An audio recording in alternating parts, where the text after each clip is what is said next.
issue. Next up, we have Dr. Peetak Mitra. He's a founding scientist at Excarta, venture-backed Silicon Valley-based startup with the mission to help make businesses resilient to volatile weather, a consequence of rapidly warming planet.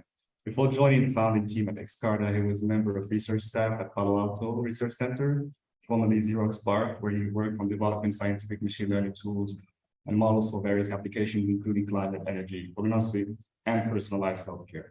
The work was funded by generous grants from Xerox, DARPA, and NASA, among other funding agencies.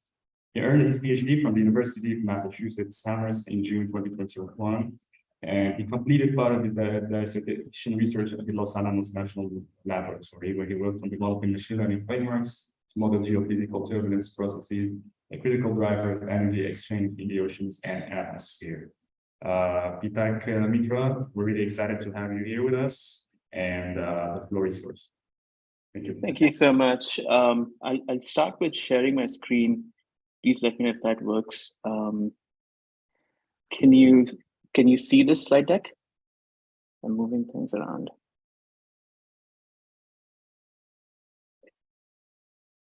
Can you see this? Good, guys? I think we can see this. Perfect, awesome. Thank you very much for having me. And firstly, before I begin, I wanted to thank the organizers for this event. I think this is a testament to your spirit, that all of you wanted to do something for for folks in Morocco, and hopefully some of these applications would be useful to the recovery efforts out there, but also in planning and preparing for disasters globally, which are becoming increasingly popular. So thank you once again for having me. My name is Peetak. As mentioned, I'm a founding scientist at Excarta, where we are using AI to improve weather forecasting and providing weather intelligence to businesses and individuals. So in the last day and the previous speaker as well, there were some great talks about post hoc, how to use AI as a post hoc to natural disasters. So when natural disasters happen, how to use AI to improve the recovery chances of humans, or as well as dealing with those damages. My talk will focus on how can AI be used to forecast natural disasters. So basically trying to mitigate the negative effects of natural disasters. As one would expect, it's impossible to prevent them from happening, but we can use technology to reduce the impact of that on human lives as well as livelihoods. So the motivation for this obviously is that climate change is shifting weather patterns everywhere. If you look at this particular chart from NOAA, it shows it shows just in the US in the year 2023 up until August, there were 23 separate billion-dollar weather and climate disasters. What does that mean? It actually means that there were big enough natural disasters that caused damages that were at least $1 billion and above. And there were many more that were sub 1 billion as well. And just to give you a reference, in 2022, the entire year, last year, there were 18 such billion-dollar weather and climate disasters. In the past decade, it was averaging about 8 to 10. So clearly there's a trend that's going upwards. There's still a few months left in the year. The hurricane season is actively underway in the Atlantic Basin. The California wildfire season is coming up as well. So this number is expected to go up very unfortunately. And just to give you a reference of some metrics, and there are many ways to look at data and impact of this. For example, even with hurricanes, one can look at the power dissipation index and the correlation of that to higher sea surface temperature and so on. But this graphic conveys the sentiment appropriately. So basically, this shows that up until 2009, and this is grossly outdated at this point, 14 years ago, it shows that the maximum wind speeds of hurricanes actually is trending upwards by quite a bit in a very short time period. And a lot of it could be attributed to climate change, warmer sea surface temperatures, and changing wind patterns, and so on and so forth, ocean mixing, and so on and so forth. So basically, this is something that we are continuing to live with, continuing to see all around us. And the impacts of this on lives and livelihood is severe. For example, just last year, this is a snippet from Wall Street Journal. events in the US only were about caused a damage of about $165 billion. And that's like real damage to humans for their lives and livelihood. We all are quite aware of what happened in Libya, a neighboring country to Morocco. Although some of it could be attributed to human factors, but getting a year's worth of rainfall in a 24-hour period will really put any infrastructure to stress anywhere in the world. And that was a storm that started off impacting Greece first, and then kind of moved back into Northern Africa, into Libya, that caused like terrible damage. This thing is expected to continue, as this is a projection from IPCC. So basically, it shows that as the world gets warmer, we are somewhere on the x-axis. You are looking at the baseline temperature and warming compared to the baseline temperature from 1850 to 1900. And how that would impact the growth of so-called once-in-a-decade events. So once-in-a-decade events are highly destructive events that cause a lot of damage to human life as well as property. And one could see that there are, these are only some examples shown here, and it could actually, as expected, as we enter into the deeper into the Anthropocene geological period, there will be more and more effects, negative effects of this that we will unfortunately have to bear in the near future. So the question then comes is, how are current conventional ways of weather forecasting up to the challenge? And we have some great weather forecasting tools right now. For example, the physics-based models that solve the governing equations that comes from first principles on grids using large supercomputers. But the big problem with these forecasts and these weather products are that they are computationally very expensive and they're very slow. And again, they require solving physics-based equations using algebra and other techniques where you discretize it on a particular grid and need large computing resources. And this is something that hinders running larger ensembles for predicting the uncertainty in forecast, as well as updating forecast at a reasonable frequency. And again, weather forecasts overall are generally improving quite slowly. Some estimates suggest that the average improvement in weather forecast is about 1 day a decade since 1981, which is really challenging because the planet is warming fast and things are showing up, that would require us to revisit some of the technologies that we are currently using to deal with this.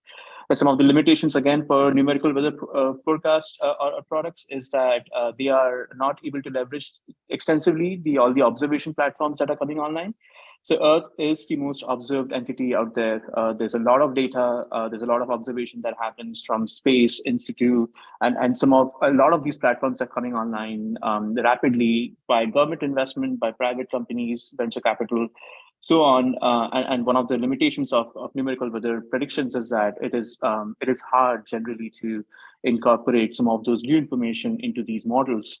And again, some of these numerical weather prediction models are typically solved for physics at a much coarser resolution, which means they solve for physics at every 25 to 31 kilometer spatial resolution, which gives you a general sense of what is happening in the area, but is grossly underestimating the impact within that particular grid cell. And some of those subgrids, so to speak, phenomenon are actually modeled using very simplistic approximations. So, a lot of times algebraic equations that require tuning, that have constants that need to be set when these models are built.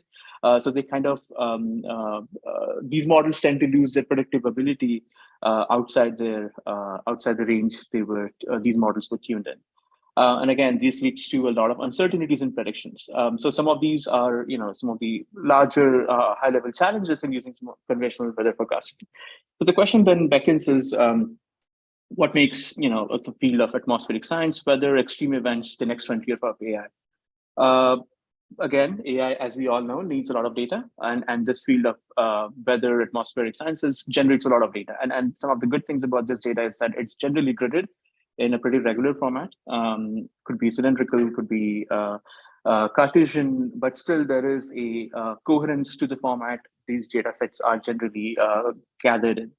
That makes it suitable for it to be used for AI. And again, these come from sophisticated observation platforms, space in situ like radar, weather balloons, unmanned aerial vehicles, citizen science, for example. And NWPs are again improving regularly, and a lot of these improvements come from improvement in understanding of our physics. But a lot more of that comes from improvements in computing. For example, there is a lot of energy these days in actually porting some of the legacy conventional weather forecasting codes to leverage the GPU accelerators. There's a lot of like amazing researchers working on that, making some really, really strong progress. Other stuff that AI can use is reanalysis products like ERA5. So these are basically the most realistic approximation of what happened in the past based on numerical weather predictions, as well as satellite observations and some corrections. That is done post hoc. Again, it is harder for NWPs to assimilate all of that, but AI models, as we know, especially the new suite of models are scaled really well with data. So the more data it sees, there is better performance, and they're highly scalable models like transformers and so on. So again, one of the advantages of using of atmospheric data or weather data is that it is sequential in nature. So basically, events that happen at a future time are dependent on the events that are occurring right now. So that makes the data, look or feel a lot like the next word prediction kind of task or next sentiment prediction that we have seen large language models deal with quite successfully. I'm not saying that large language models are used in the same way, but some of the technologies behind large language models were some of the breakthrough technologies that were applied to AI-based weather forecasting, including transformers. And I'll talk about some of that in the next couple of slides. So again, there's sufficient complexity for AI to learn. So not only we have a lot of data, but there's sufficient complexity. So basically, if it's too simple for the AI to learn, the model will overfit, not generalize well, and all that.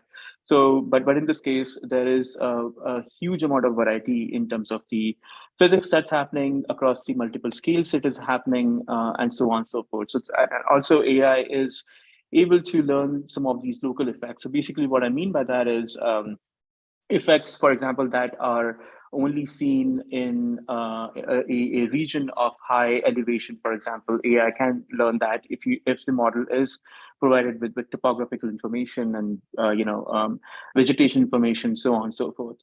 So that makes the AI model generalize well to different geographies compared to NWPs, which are generally tuned to regions with higher observations or bias corrected to regions with higher observations. Again, as I discussed earlier, in NWPs, large-scale governing equations are really well understood and really well formulated. They have stood the test of time, but the small-scale phenomenon are very poorly parameterized. It is done to be able to fit this onto the current, supercomputing infrastructure that is around. That is being used, but again, this kind of leads to degradation in performance. It's really well characterized, and again, as I said, NWPs are involve a step. Once you make a forecast, you typically do some bias correction, and this bias correction is better for regions with a large amount of in situ or observational data, which tends to be the Western countries. So leaving countries in the global South. With an inferior forecasting product. So generally, NWPs do not work that well for countries like in South Asia or Africa or other South America, so on. But with AI, there is an opportunity to kind of improve on that as well to provide the benefits of improved weather forecasting globally at scale. And again, AI is orders of magnitude cheaper compared to NWPs. So basically, once you train a model, you are able to make an inference on a particular forecast quite fast. Some papers from NVIDIA showed that you could do it 10,000 times faster than NWPs. So which is actually quite impressive, because then what you can do is like you can run different initializations, because these are nonlinear systems, so they are extremely sensitive to initial conditions. So what you can do is you can perturb the initial conditions, either from a physics-based approach or even just some Gaussian pink noise, and then kind of see the different trajectories of how your weather will evolve at a particular region or particular area of interest, and kind of capture the forecast uncertainty, which is extremely important in terms of like decision making or understanding how the weather is going to evolve. So it's obviously there are no free lunches, so AI-based models face some unique challenges. Again, a lot of it comes from the data itself. So basically, what we're trying to do here is to solve a very complicated fluid dynamics problem. And as expected, the fluid dynamics problem ranges over multiple scales. So what I mean by that is there are some very large effects, like for example, a very large storm systems moving through certain regions, or very, very large weather patterns that are typical of a particular region. But then there are those are impacted by smaller scale features, a smaller scale phenomenon that the typical energy cascade of a fluid system goes through. So that needs to be modeled really well, and that scale separation is definitely there in weather data. That these AI models find it very hard to solve. For physics-based approaches, there are approximations that one could use, but AI does not have that a priori. So the other stuff is that is that the data is extremely multimodal. So basically, data comes from various different sources: satellites, observations, reanalysis, forecasts from other NWPs, and so on. So it is something that needs careful calibration to understand the biases in these data sets, and how do you kind of like put them together and kind of make predictions that are physically consistent. Scientific data, as we all know, is very high dimensional. Observational data is sparse and generally noisy, so one has to take that into account. And since we're talking about natural disasters and extreme weather, class imbalance is a huge problem, because extreme weather by definition is a long tail event. So in a general weather over the globe, extreme weather events are very, very rare. So how do models how do AI models, which there is some studies out there that talk about how they if you use metrics like RMSE and stuff like that, they tend to the mean. So how do they account for this class imbalance? And to throw another challenge on top of that is that the weather patterns are shifting everywhere, which means the distributions are shifting everywhere. So basically, the climatological behavior of a certain region is no guarantee for future behavior. So one has to take into account that distributions are shifting everywhere in the world. So how do you account for that for making forecasts that are valid, for your own use?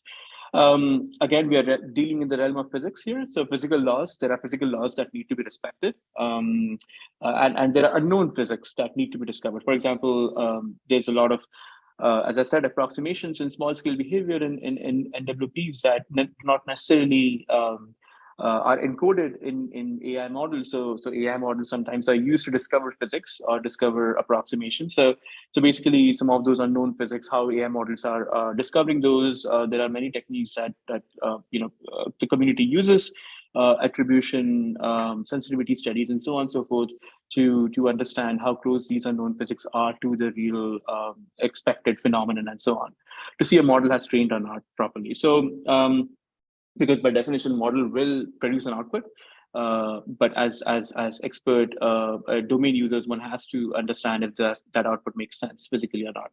Again, the models need to respect physical laws, these constraints, and incorporate domain knowledge, which is extremely important, especially dealing in a scientific domain. Again, in discovery-oriented tasks where the physics is not well known, the ground truth is not there. So there's no benchmark data sets out there. So it's like it's a very difficult problem to solve. It's an inverse problem, and with inverse problems there is always issues around data sets. So high quality data sets for some of these very, very fast moving physics, like cloud physics, for example, is very hard to find and very rare. So some of these things are the challenges. Again, interpretability is again a huge issue. It's an issue with many different domains, but also in this particular domain as well. As any dealing with any building any models for scientific applications, reproducibility is a huge need, and modeling uncertainty is also a huge need. So that is some of the things that one needs to take into account while building these AI models, especially to meet the rigor of scientific scrutiny. Again, if one is using scientific insights from these data, that requires models that are somewhat human interpretable. AI is often called a black box and a gray box and all that. So the question is, how do you use techniques, attribution techniques or other techniques to kind of see what the model has learned, or have data sets where you can explore the limits of the model's ability to make predictions and so on. So those are some of the important high-level challenges. So I'll briefly introduce some of the exciting advances in AI-based weather forecasting. So in the last year, obviously, there has been many.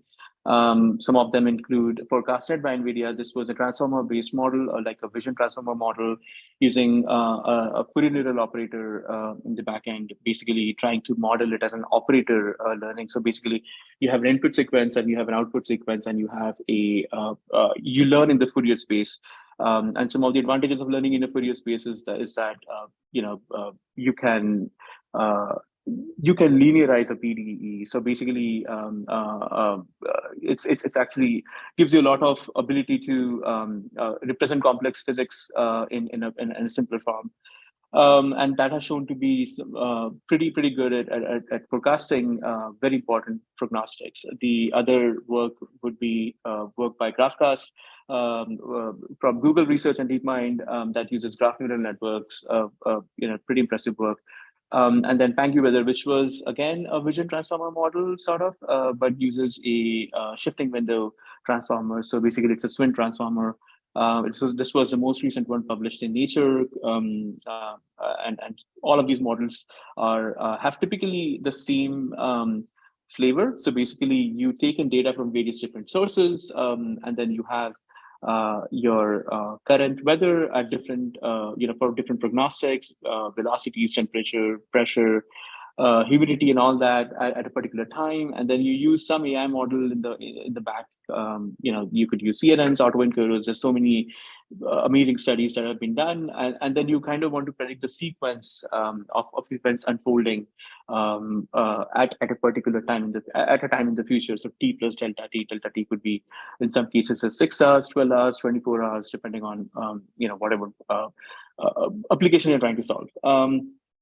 So one thing before I show some couple of examples, I wanted to show this new benchmarking that was done by Google recently. It's from a Google AI blog post. It's called Weather Bench. So basically, this evaluates the performance or some what the community calls a forecasting skill of different ML models to the physics-based model. So basically, it compares the graph neural network. It compares the SWIN transformer model, the GraphCast from Google DeepMind, to the ECMWS IFS forecast, which is one of the world's best forecasting physics-based forecasting systems. And what it does is that it shows the performance up to a certain number of days, about 10 days here in this particular case, and shows the difference between the RMSEs between the forecast from physics-based models to the ML models, and how that evolves over time. And it shows that a lot of the AI models are actually doing really, really well up to 10 days in the future for various different prognostics. The key prognostics that we care about living in the boundary layer of the planet are basically the pressure, temperature, humidity, wind, things that provide energy, things that contribute to these storm systems developing or other extreme events happening. So it's very promising to see how AI-based models are able to compete against some of the best known physics models out there. NECMWF is the world's premier public agency investing in improving forecast. So I'll talk about a couple of case study. So this is again done using our forecast. Unfortunately, I cannot go into the details of how we use AI because we're a startup, and but the context I provided earlier should guide you in terms of like what the approach was generally used at high level. So basically, I'll provide the case study of how AI-based forecast did compared to the physics-based forecast for Tropical Storm Hillary. Tropical Storm Hillary, for those who do not know, it was a storm that recently happened last month in California, made landfall on the West Coast, which is extremely rare for tropical storms and hurricanes to make landfalls on the West Coast. So which means that the AI models has probably not seen enough of that data distribution in the training, where it was trained. So it kind of creates a challenge for AI models to make this forecast accurately. So what we will compare is again, this was originated in the Eastern North Pacific off the coast of Mexico. And the forecast issued, the comparisons we'll make is on the left-hand side. I'll talk about that in a bit, but we'll show what happened in reality. So this is from actually what happened, and then compared to the forecast from the physics-based model that was issued on August 15th, 2023 at 0 UTC, and the forecast that was issued by our models on the same date.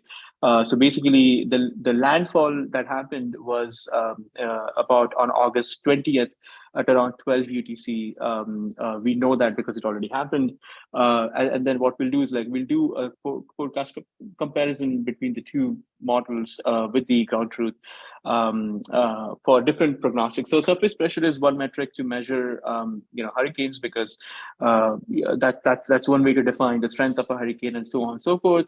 So basically, on the left, you're looking at the GIF of the actual event. So this is the actual condition. The landfall happened somewhere, in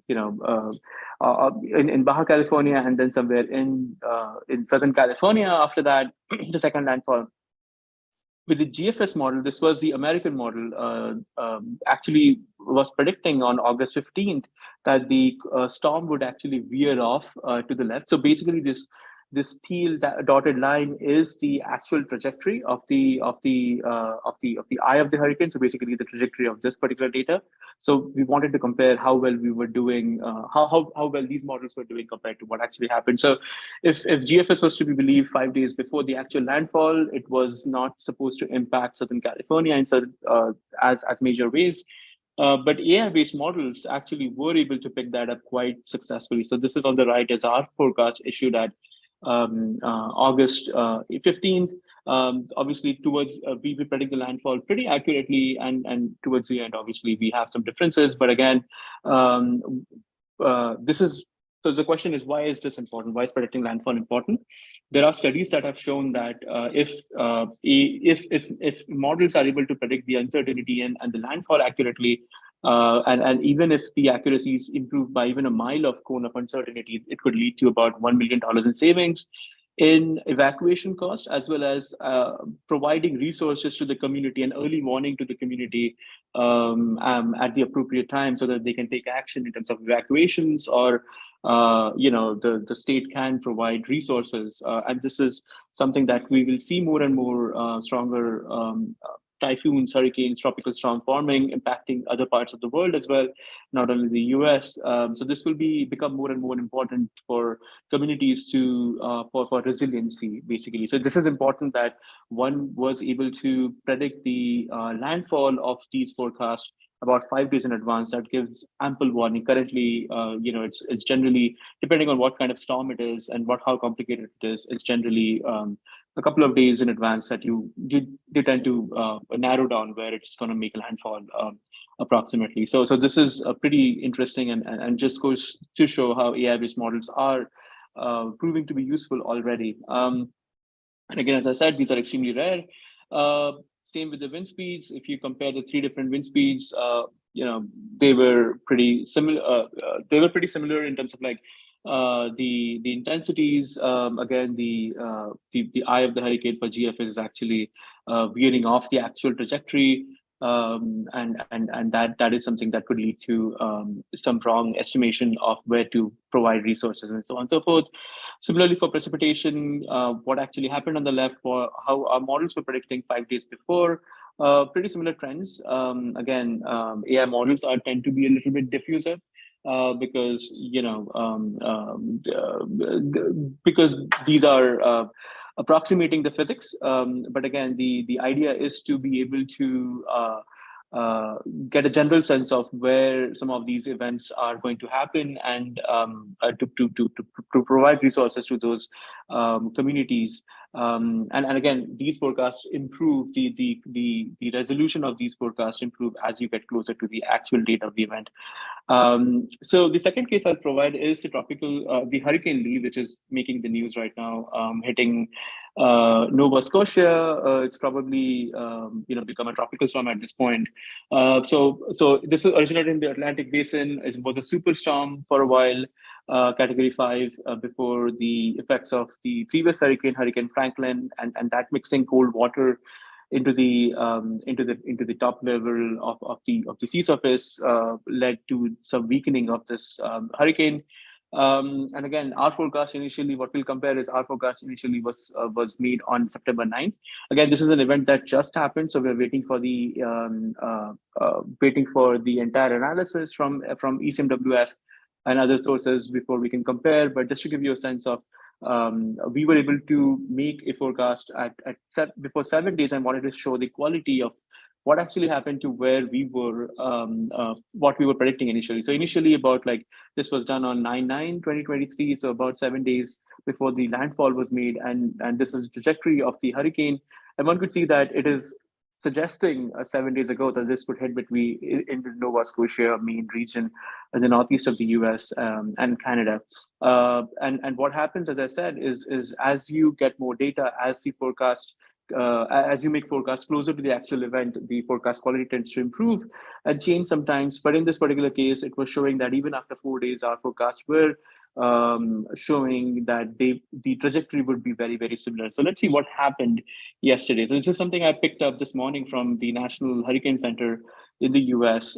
So basically, the black line is what the trajectory of the hurricane is right now. So currently, this is an advisory at 8 a.m. On September 17th, and it shows that the hurricane was actually impacting the Nova Scotia region, which is very similar to what are even a week, which is closer to what the model that was predicting this behavior 3 days ago was, but also the model that predicted this landfall 7 days ago was also not that far. And this is very important because this can help communities prepare and be resilient to extreme weather. We're doing a study on Libya as well right now. We don't have the results yet to share that, just to show if AI-based models were able to predict that back and forth ping pong between Greece and Northern Africa to show the impact of that extreme weather and extreme precipitation in those regions that led to some severe devastation out there. So then the key takeaways here was that the AI-based models were able to forecast landfall with a high degree of uncertainty, even about 7 days in advance, which is huge. Currently, numerical weather models are not able to do that. If anybody was following this hurricane, they would know that the Euro model and the GFS American model were predicting landfall in the Boston region, in the Massachusetts region of the US, if you're familiar, and New York as well. So AI models were saying that that's not going to happen. It's going to impact further up in Canada or in Maine. So basically, this was a very interesting comparison between the NWPs as well as the AI-based forecasting products. So in terms of I'm not sure what kind of projects everybody's doing out there, but in case you're looking at forecasting other extreme events, for example, wildfires, some of the stuff that one could look at is, variables that this would depend on. And to model this would be, modeling it as a function of the high winds, temperature, humidity, vegetation cover, the orography, the land topology, and so on. Heat waves, again, is we don't think of it as a major disaster as such, but it is a leading cause of human death and leading cause of a lot of damage. And again, one could model this, especially this is becoming important in certain part of the US, as well as many parts of Europe this year and Africa and India as well. So things like temperature, humidity, heat index, things like that could be used to model some of these extreme, these phenomenon. Tornadoes again are very important. They're very transient, very fast moving, and early warning is very critically important because of the impact and the damage. So one could use radar data, the humidity, the land topology, some satellite data obviously will be needed here because one would want to understand the convective activity. So basically AI models are extremely good if they know what is happening at a particular start state, and they can project that phenomenon in time, but they are really, obviously, if they do not have information of what is the convective activity that happened in the middle while they're forecasting, they are not able to incorporate that into the decision making. So for fast moving events, using different sources of information like radar would be pretty useful. If you're using any of these or looking at any extreme weather event modeling, please get in touch. Would be happy to discuss about what is out there and brainstorm some ideas with you. So basically, some of the data sets that one could look at for modeling the entire weather, which is a harder and more involved task, but also for a hackathon. But if you want to model particular extreme weather events, one could look at, and this is again for training and benchmarking.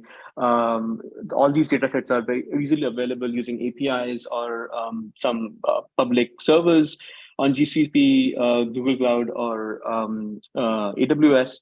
So some of them include products from eSIMWF. There are reanalysis products, which is probably the most popular one used these days to model AI-based approaches for weather forecasting. Other approaches, other data that eSIMWF can be used that are on eSIMWF's website, among many other things, are archive forecasts from physics-based models, from their IFS model, which is a state-of-the-art global physics model that is considered the gold standard for forecasting. NOAA, the American agency, also has a lot of ground station observations from around the world that one could use to, understand regional impacts of weather. And again, this is something that is much more has a much more density in Europe and North America compared to the other parts of the world. There's obviously satellite data from GO satellite and all that, radar data as well as NWPs. There's some amazing NWPs that NOAA uses or builds, so that can be used. Those forecasts can be used to train models or extract data from them. Some private players like Microsoft has this program called Planetary Computer. Some fantastic data sets, especially data sets that are relevant to data poor regions like South Asia, Africa, South America, like topographical information at a very high resolution and so on and so forth. Some benchmarks that might be useful when you are training a model. I'm sure already if some of you are looking at it, you would know this, but WeatherBench is a new benchmark that came out last month that talks about how weather models should be compared against ERA5 or other data sets. We released a data set that is a curated version of MADIS data. So it's available on Hugging Face. So basically the idea is that it's a curated high quality data set. MADIS data sets has a lot of issues. Sometimes that data is not high quality and there is some other, it's a bit of an effort to scrape that data. So we did all of that work. It's an easily available format for people to use. So if you're interested, take a look at that. So basically the idea would be to make forecasts from your AI models and then compare against what actually happened at a particular region based on these ground observations. And if you have any questions, please do reach out. Happy to brainstorm, happy to discuss, happy to provide resources as and when we can. So this is definitely something we're excited about. So basically, this is obviously not within the gambit of the hackathon, but it is something that we are excited to share with the community. So basically, what we have realized while building these AI-based models is that there's definitely a lift in terms of like building the infrastructure, the ML pipelines, the evaluation pipelines, and so on and so forth. So what we're doing is that we are actually open sourcing some of our production grade models. So there is a big gap between what is out there in the research domain in terms of like ML for weather versus what it requires to operationalize some of these forecasts. So we would be releasing some of these things, and these were our production grade models. We updated them. We have new models now, so we feel like some of the older models could be shared with the community for the community to use and improve upon or share their experience in looking at our training pipelines and building models efficiently. So the idea would be for one to not spend so much time in building the infrastructure, but actually doing the real hard science that is going to help us all.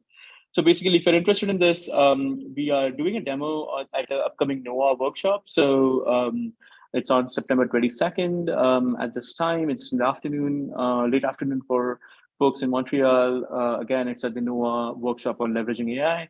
It's a virtual workshop, free to attend. So please, if you're interested in exploring some of these things, please do so. We are definitely going to have this approach of open sourcing some of our production grade models as we kind of build more and more advanced models. So this way, the community is able to leverage the recent advances in a format that requires them to do lesser lifts, basically in terms of like building the pipelines and so on and so forth. So keep an eye out for that if you're interested in this. If you have any questions, do let us know. So before I finish, this is the last slide. So before I finish, I wanted to just share a word of caution for the use of AI. So basically, using AI is extremely tempting, right? Like you have data, you have a very important problem that you want to kind of build. But one of the things that one should definitely answer or consider answering, and all of you are AI experts, like, Mila is world famous for what it does. So basically, the question is that does AI add value to the problem? So basically, the tendency for many applications is to just throw AI and see what sticks. But the question that one needs to ask is, what kind of value proposition does AI bring to the table? Sometimes it is, just mimicking what's already present, but or is it actually providing any new source of information that can be used to make better information, a better decision, so to speak. Choosing the right metrics. Again, this is coming from experience. I organized a NeurIPS workshop last year with climate change AI, and Joshua was one of the organizers as well. So, and one of the things that we focused a lot on was choosing the right metrics. So basically, we wanted to ask practitioners in the domain to get their feedback on, and this is something I've seen in my work as well. For example, is standard metrics like RMSE appropriate, for example? Like in many cases, that is not the case. So if I can bring your attention to the images on the top right. So this is from a paper that we recently put out there. This is under review at NeurIPS. So basically what this is showing is that this is showing the forecast of AI models compared to the ground observations of the MADIS data set. Globally and in North America, these are the two different curves. And step is basically the number of hours. So we did a forecast for 48 hours.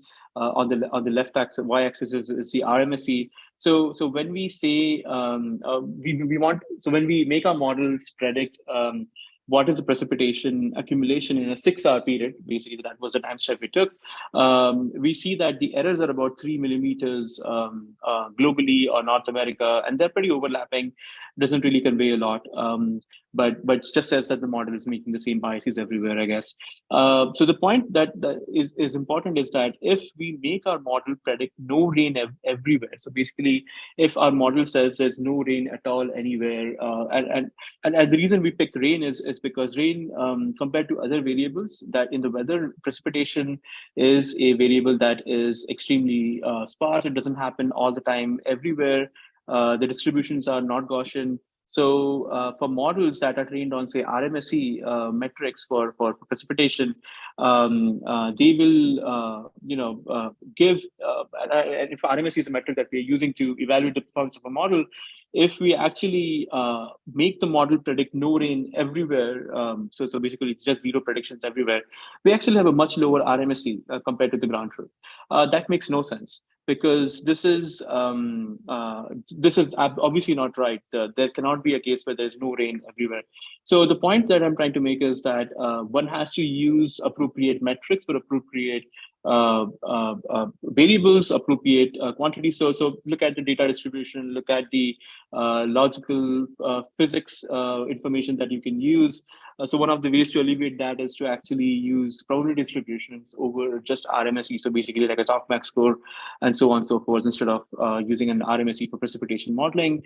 And again, there is some domain specific metrics, and this is exactly how it's done in the domain in measuring rain, where rain is measured at every few intervals and so on and so forth. When you look at the ground truth data. So basically kind of incorporating domain specific metrics. There is a big case for it out there in power grid management and so on and so forth. And that leads to better generalizations and so on. So choosing the right metrics is very important for whatever problem you're looking at, just not weather. Obviously, data quality is very important. We all know models are extremely sensitive to data, so that is something that is extremely important. And obviously aligning inductive biases. So basically, trying to look at the data set, trying to look at the biases the data set has, and then kind of aligning it to the right algorithm is definitely very critical.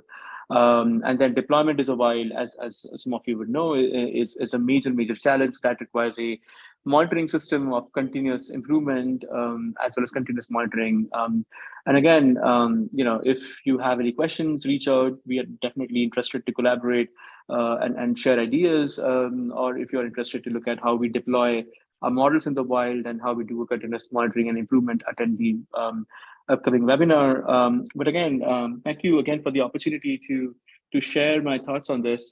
Happy to take any questions, but otherwise, if you have any questions later on, do feel free to email me or connect to LinkedIn or X, as Twitter is called these days. Thank you, Mr. Peetak, for the great talk about how I can make us, for example, predict extreme weather environment. So we have a lot of questions in the YouTube channel. So, for example, Latif Sanz asks this morning if an earthquake, for example, happens every 15 years in a country like Morocco, for example. Why should we develop and some solutions that to predict those events? Saying that the probability is very low. Yep. No, definitely. That's a great question. So the thing is, that's a very valid point. And it's very hard to model those things. But although the probability is low, the impact is very high. Impact of loss of livelihood or loss of life, damage to the local economy. There is studies after studies that have shown that areas that have been impacted by major hurricanes or major weather events have had a difficult time to come back economically and so on and so forth. So basically, although these are very rare, these are high impact events, and these can lead to massive disruptions into lives and livelihood. So that is one of the reasons where one should look at. Again, as the weather the climate gets warmer and warmer, weather patterns are going to change everywhere. It's going to be more erratic. So these distributions are actually going to be not as the long tail distributions are not going to be that rare anymore. As I showed, some of the IPCC projections show that the once in a decade events are going to happen a bit more frequently than it used to in the past. So those are a couple of reasons I would say one should look into modeling extreme weather. Yeah, thank you for the answer. I can confirm from my side, for example, that AI-based model can for example, answering the task of in inference, for example, we don't. I remember, for example, for GFS models, we can wait 6 hours to have one point prediction. Yeah. This is not for the case for AI models. And yeah. another important thing is, for example, the resolution. We can have the resolution that we want without any problem. And that's yep. that's a good point also. And we have also a question online. Yasin asks, in the context of multi-scale or foundation model, models, how to ensure downstream the tasks maintain original accuracy and promote equitable treatment under distributional shifts for lower resources context? No, that's a fantastic question. That's an ongoing conversation in the community for sure. Building foundational models is something that a lot of folks are looking at, even we are looking at. There's a paper by Microsoft Research called CRAMA-X with UCLA, I think, that they talk about building some of these models. So basically, to answer your questions, it is, so that's where I think some of the points that we are raising about having a very rigorous evaluation and continuous monitoring is very important, especially, there are so many data sets out there. For example, the ground observation. Someone could use that to be able to see the performance across different geographies, not only just one. For example, high wind events, for example, or high rainfall events, things like that. So I think new metrics like there is a metric called CSI or continuous probability scores and so on are quite useful to look at some of these long tail events. So basically, that's an extremely valid point that you made, and it is there are data sets that one could use like out of distribution data. So basically training on say ERA5 and then looking at ground observations or looking at other historical observations basically could be one of the ways to validate some of these downstream tasks, especially as one is making forecasts for longer and longer horizons. We are happy to chat about some of that experiences offline if that interests the the audience member. And I have also a question. So it's my question. For example, you said that multimodal data are very good for that task. So for my case, for this case, just intuitively we can say that just satellite data and, for example, time series data are good for this task. What kind of other data that we can use in that task except time series and the satellite images? Yeah, no, definitely. That's definitely a great point. So basically, I think you're covering most of the data. So basically, let's think of the data sets in terms of like what they bring to the table. So time series data are basically point-wise evolution of weather at a particular time, a particular location, right? And that long or whatever area of interest. So that covers the time resolution. And then the satellite data covers the spatial differences or gradients in your performance. So because not all models will make the same errors in different parts of the world. It's never going to happen. Models will be biased towards certain parts of the world and so on and so forth because of some missing data or some key physics that are missing. For example, weather models need to be tuned quite a bit to model the weather in San Francisco because it has very, very unique set of events, a very unique set of contributing factors happening here. So I think satellite is great. For example, it really depends on the task you're looking at. For example, if you're looking at convection behavior, so basically behavior of clouds and all those things that lead to thunderstorms and tornadoes, I think looking at radar data would be super important. That is extremely high resolution in space and time. So it's about 1 kilometer, 2 minutes temporal resolution. But again, it's only for a few hours and so on and so forth. So it really depends on what kind of problem you're trying to solve. But think of it in like two axes, spatial and temporal. So I think your suggestion covered both of them.